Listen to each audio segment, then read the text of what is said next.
Mr. Speaker, I stand to support this Art Council of New Zealand bill. This bill, in fact, streamlines the Creative New Zealand's 4 governing bodies into a single identity. Art and culture depicts history of a country. This government is very serious of preserving the art and culture of this country. If you want to terminate a culture of a country, you don't need to burn the books, but you have to stop people reading from them. You have to stop them from practicing their culture.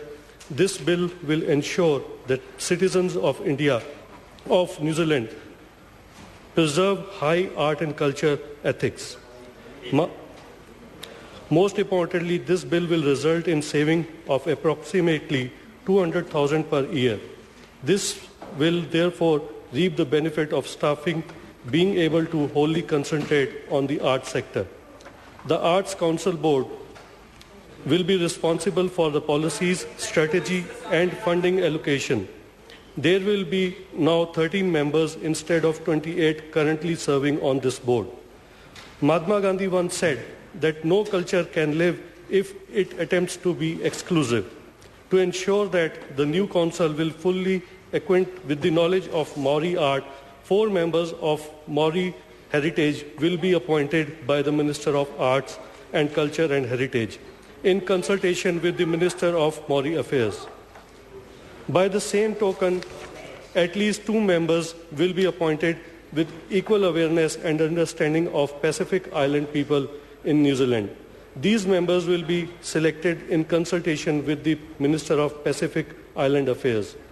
Rather than spending vital time and resources in preparing a strategic plan where every 3 years the Art Council will be required to prepare a statement of intent, this council will ensure staff can concentrate on creative work rather than servicing bureaucracy.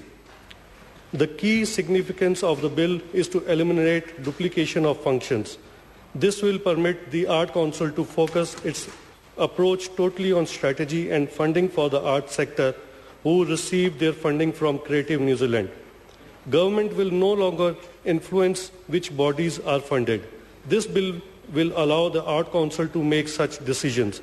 Therefore, the people of New Zealand will benefit greatly from this bill, giving them more superior selection and better funded variety of regional symphonies, theatres, companies and art-related events in New Zealand. I congratulate Chris Finlayson, who has got great passion for art and culture, for bringing this bill, and Mr. Speaker, I fully support this bill. Members, the question is that the motion be agreed to. Those of that opinion will say aye. Aye. The contrary opinion will say no. The ayes have it. Of New Zealand, Toi Aotearoa Bill, first reading. Mr. Speaker. Call the Honourable David Carter. Mr. Speaker, I move that the Art Council of New Zealand Toi Aotearoa Bill be considered by the Government Administration Committee, that the committee report to the House on or before 3 December 2010, and that the committee have authority to meet at any time while the House is sitting, except during oral questions, and during any evening on a day in which the House has been sitting, there has been a sitting of the House, and on Friday and a week in which there has been a sitting of the House, despite Standing Orders 187 and 191B and C. The question is that that motion be agreed to. Those of that opinion will say aye. Aye. Contrary opinion will say no. The ayes have it. I now call on Government Order of the Day number 8.